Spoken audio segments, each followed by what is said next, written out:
We're looking to proceed with a lobster buying license of our own that we're going to issue. Tonight, fishing for a moderate livelihood continues on the East Coast. Colonization is, to me, is a dirty word and should not be thrown in your face like that.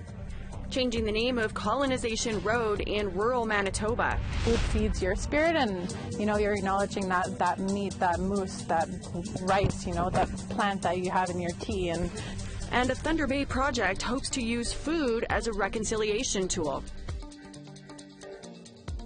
Good evening. Welcome to APTN National News. I'm Melissa Ridgen. We begin tonight in Quebec, where an Algonquin-enforced moose hunting moratorium persists despite threats and a show of force from some of the parties involved. Here's Lindsay Richardson. Just behind me is one of the 5 checkpoints now set up across the de la Vérendrye Faunic Reserve in Quebec by members of the Algonquin Nation. They're turning away sports hunters and outfitters in a move to protect the local moose population. At issue here, it's government money versus a nation fighting for food security. They say they're not asking for much. In a meeting this morning, all Algonquin chiefs agreed the hunting needs to stop until the moose population grows. It's not about disrupting the economy, it's about food and age-old rights. But with tension mounting between police and forest rangers, now it's not just about food safety, but about the demonstrators' safety too.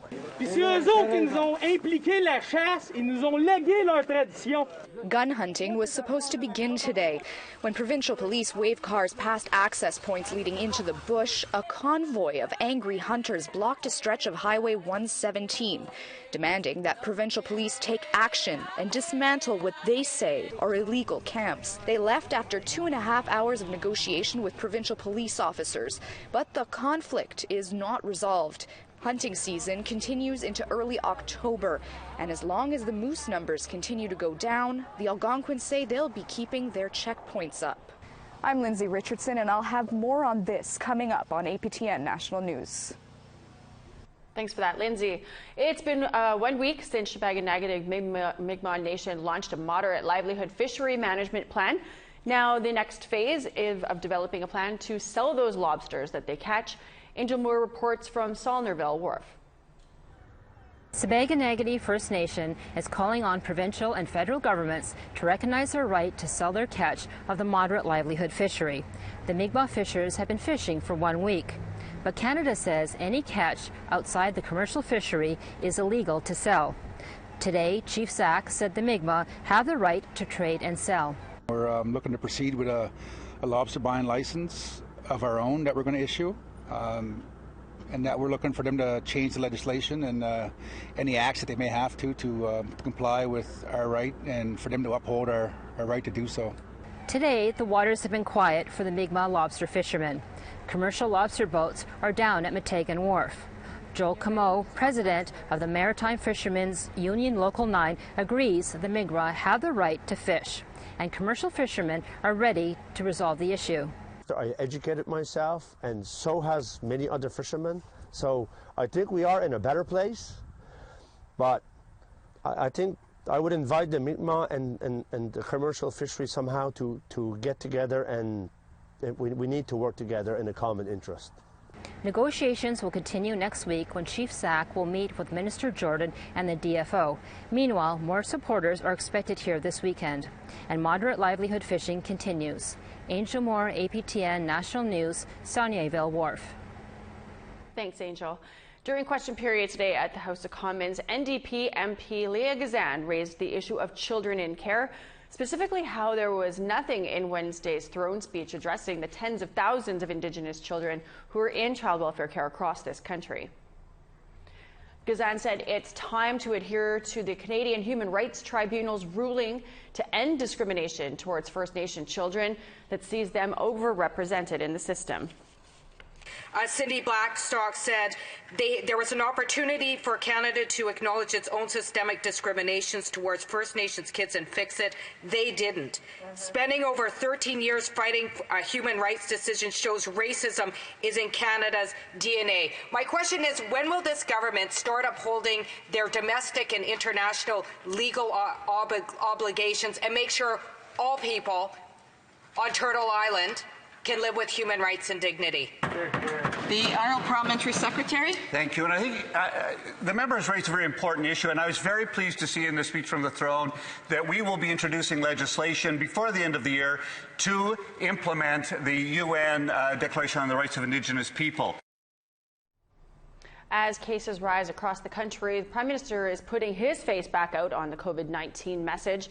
Justin Trudeau joined Canada's top doctor, Theresa Tam, as the federal government announced a new deal to secure additional vaccines. Canada is now working with AstraZeneca to gain 20 million doses of its vaccine candidate. Canadians must have access to a safe and effective vaccine against COVID-19 as quickly as possible, no matter where it was developed. Today, I can announce that we've reached an agreement with AstraZeneca for the vaccine they are developing with the University of Oxford. This agreement secures up to 20 million doses for Canadians should the vaccine trials be successful. The Prime Minister also announced an additional $440 million will go towards the COVAX facility. The consortium of countries helps provide poorer nations with the vaccine. Manitoba is reporting 54 new cases of COVID-19, bringing the total number to 1,764. It comes as the province is seeing higher rates of community-based transmission. Manitoba's Chief Public Health Officer says the Winnipeg metropolitan area will move into the orange level zone effective Monday. The restricted level mask use will be required in all indoor public places, including in bars and restaurants. Staff and patrons will be expected to wear masks except while seated at a table to eat and drink. We're also going to be restricting indoor and outdoor gatherings to a maximum of 10 people. Dr. Rusin said those measures were effective earlier in the pandemic and worked well when the province's Prairie Mountain region went into the orange zone. To BC now, First Nations are seeing positive COVID-19 cases, and community leaders have come together to put pressure on the provincial government to release more information. Lee Wilson reports. The wave isn't just starting, it's already underway. Prime Minister Justin Trudeau says the pandemic is worse now than it was in the past spring. His evidence, the 4 biggest provinces are facing a surge. In one day, more than 1,000 new cases across the country. British Columbia's Public Health Officer Bonnie Henry shared provincial numbers. We now have 1,371 active cases in British Columbia in all health authorities. First Nations able to keep the virus out earlier in the year are now facing new cases. Up in the north, Bella Coola, Bella Bella, and Whitsett are all under lockdown. A coalition of chiefs held a virtual town hall meeting to talk about the need for the province to state where the new cases are happening. Judith Sayers is president of New Channel Nation. She says it's not just for her people to know. Lots of people would like to have the information of having COVID cases in the town you live in and in the town you're close to. And that also would make you to be more cautious. Last week, Sayers and other chiefs in the coalition asked BC's Privacy Commissioner's Office for help. Helsik Chief Marilyn Slett says knowing where cases are could help keep the virus out. We've been advocating for, since the beginning of the pandemic to have that information of proximate cases shared with us, so our community and our emergency operations center can, make sure that we're implementing the community measures that we have to.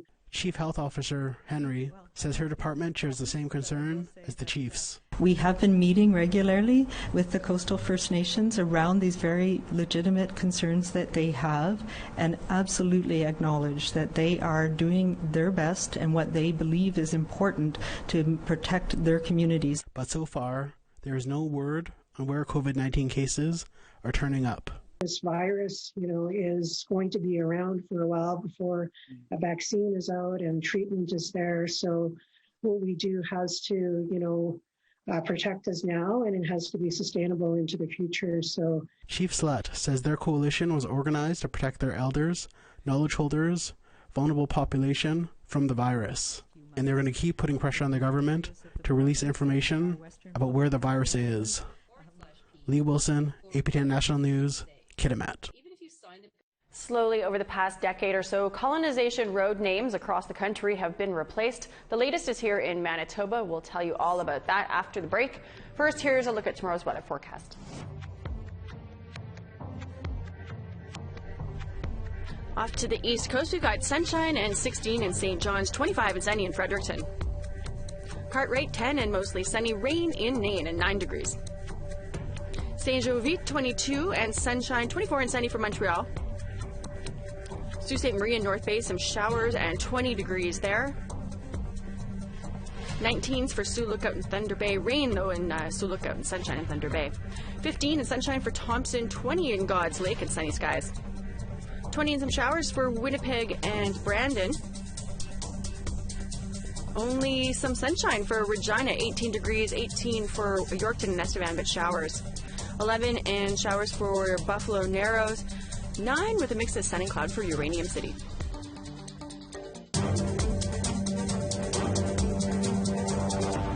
Welcome back. Cities and towns across Canada are continuing to address the significance of colonial monuments and street names. In Edmonton, City Council recently approved to update the city's wards with Indigenous names. Now a rural community in Manitoba is looking to change its own connection to the past. Brittany Hobson has that story.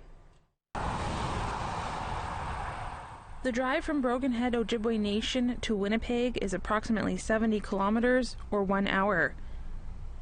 Band members take the drive often, and every time they do, they are confronted with a grim reminder of the past.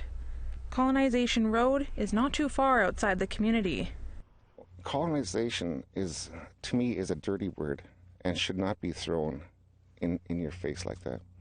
Buddy Prince lives in Broken Head. The word is a trigger for him. After years of driving past the road, Prince reached out to the neighboring community to see if something could be done. The more I looked at it and drove by it, the more upset I got, because Colonization Road to me reminds me of my father. My dad was through the residential school, and he suffered the abuses like many, many other Indigenous people who have gone through the residential school. So that's what prompted me to do that. The road is in St. Clements, a rural municipality in the province. Prince asked the council if they would consider changing the name. A decision has been made. Debbie Feeblecorn is the mayor of St. Clements. We realize that, it is not in the best interest of all parties involved that Colonization Road remain theirs. Mayor Feeblecorn says local residents have been notified and most of them are on board. I did have a couple of people saying, it's sad because it's been that way for a long time, but on the other hand, we have to do what is right, and colonialism is not a good thing for the Indigenous people, and we want to work collaboratively with them to make it right and so that it's better for all of us. This is another move across Turtle Island where cities and towns are reckoning with their colonial history. Recently in Montreal, the statue of John A. Macdonald was torn down. Broken Head Chief Deborah Smith says this movement is necessary. It's important to look at history and look at where we are today. It's 2020. We certainly need to change that messaging. And that messaging needs to include First Nations people. For Prince, this process has truly been about collaboration. With the two governments working together, it shows that reconciliation is a possibility in many ways. So we're looking at that as the precedent that's being set, and for other municipalities to follow. Brittany Hobson, APTN National News, outside Broken Head Ojibwe Nation. There are a total of 33 communities in the Northwest Territories. Many of them are lacking programs and services. APTN traveled to Nahanni Butte for the first time to see what day-to-day living looks like there. Charlotte Moritz-Jacobs has that story. Surrounded by picturesque views, Nahanni Butte lies in the heart of Denendeh. Around 100 people live here and speak highly of their family ties to the area. But being one of the smallest communities in the Northwest Territories comes with unique challenges. Leslie Auger says it's hard to stay afloat with limited income and high living expenses. Is it hard for you to get a job?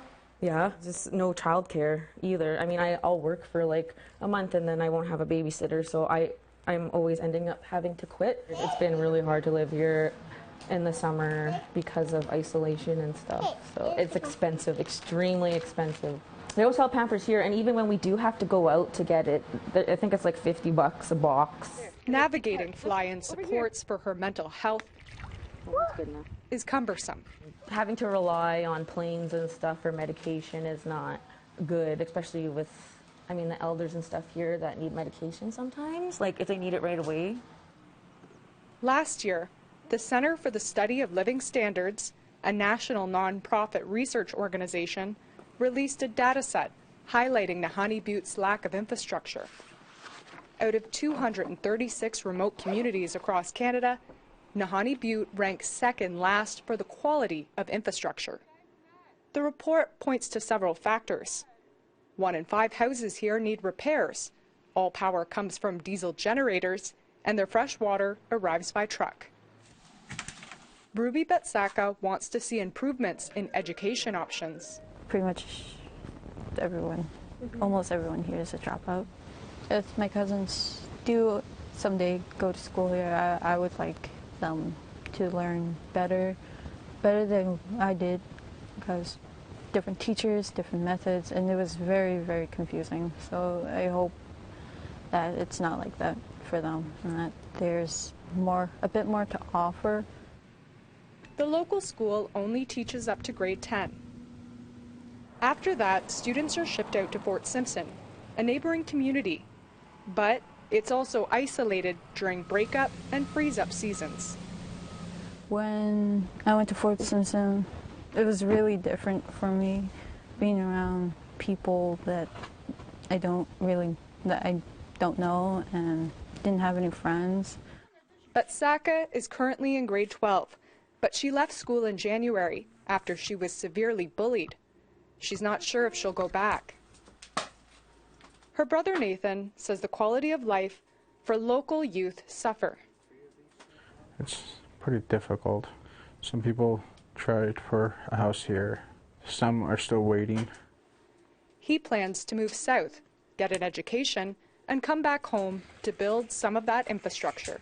Being able to come back here and then work as a heavy equipment technician instead of having to send in someone from Fort Nelson or Yellowknife for Hay River. There are attempts to bring the community up to speed. Nahanni Butte Dene Band Chief Daryl Betsaka says getting better broadband internet services would be a good place to start. I got a call about a week ago stating that fiber optics was an option now to be brought into Nahanni Butte, and we're one of very few communities that were not issued fiber optics. Myself available. Another action item, tackling transportation isolation. During breakup and freeze-up, Nahanni Butte is only accessible by plane. And our community itself is going through developments now where we're going to upgrade our all-season road, which hasn't been done in years. And we've just recently had our airport upgraded, and that's never been done in my lifetime. While size may have explained infrastructure deficiencies in the past, residents here don't want it to define their future. Charlotte Moore-Jacobs, APTN National News, Nahanni Butte.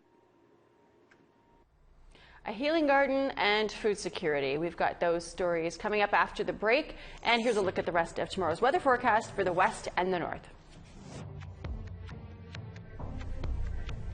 Off to northern Alberta, we got 10 and some showers for Fort Chip, 13 and sunny skies for Grand Prairie, 17 and sunshine for Edmonton, 15s and sunny for Calgary and Lethbridge, 14 in Tofino, Vancouver, Campbell River, and showers there.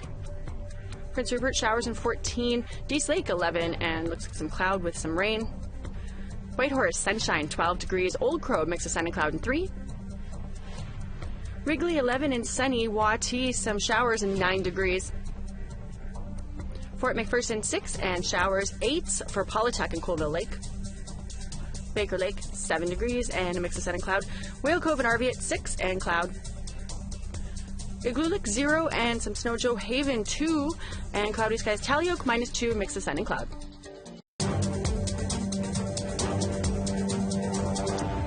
Welcome back. A group in northwestern Ontario is using food production as a tool for reconciliation and hopefully one day self-determination. Crystal Hardy has more. Today, Shelby Gagnon and Jessica McLaughlin are harvesting rose hips to make tea. They say these activities help participants and organizers connect to their indigeneity. Food feeds your spirit, and you're acknowledging that meat, that moose, that rice, that plant that you have in your tea. And I don't know. Gagnon is a project coordinator with the Thunder Bay-based Indigenous Food Circle. The group offers community workshops on traditional harvesting and preparing of foods. Nutrients. Marcel Bananish is knowledge keeper with the organization. At the age of 5, I was hauling beaver across Frozen Lake with my grandfather, who was born in 1902. So it's those teachings that I'm passing on to the next, and these girls are doing such a remarkable job in doing that. The group is also offering workshops in First Nation communities on trapping, making fish pemmican, and bear grease. Integral to how, who we are as Indigenous people. It's what we feast together. We come together as community. The Indigenous Food Circle also promotes urban Indigenous food security in the region. The coalition of 24 Indigenous-led or serving organizations wants to change the way food is provided. Coordinator Jessica McLaughlin continues to seek long-term strategies to food self-determination. We also need to think about industrialization and resource development and thinking like maybe we're after money, but maybe there's a different kind of economy that we're looking for so that we do actually have 7 or 20 more generations. Meanwhile, knowledge keeper Bananish recommends seeking answers within. It's listening to that little thing inside, that little soul inside of us, saying this is what you need. But we need to silence the other things, the fats in our life, the greases in our life, because it's those things that will deter us from the things that will help us the most. The upcoming workshops will take place this fall with virtual options available. Crystal Hardy, APTN National News, Thunder Bay. A new Indigenous healing garden opened to the public in a small Manitoba city of Selkirk this week. Anishinaabe Mishkigi Giddigan, or the People's Medicine Garden, is the first of its kind in the city. Local Indigenous people and staff and students at the local high school developed the park as part of the school's First Nations, Métis, and Inuit Studies course. The project was a learning opportunity for the students. They learned the cultural importance of various plants and medicines, and the space is now open to act as a healing space for the entire community. Hope lies within the youth of our community, but we have to be the ones as adults to provide them safe spaces. So that's what this is about. This is a safe space for us to gather, Indigenous and non-Indigenous, for cultural teachings, for educational purposes. Well, we're all out of time for your news. To wrap up this work week, I'm Melissa Ridgen. Thanks for joining us. I'll be back here tomorrow with your APTN News Weekend. Until then, stay safe and healthy. Have a great night.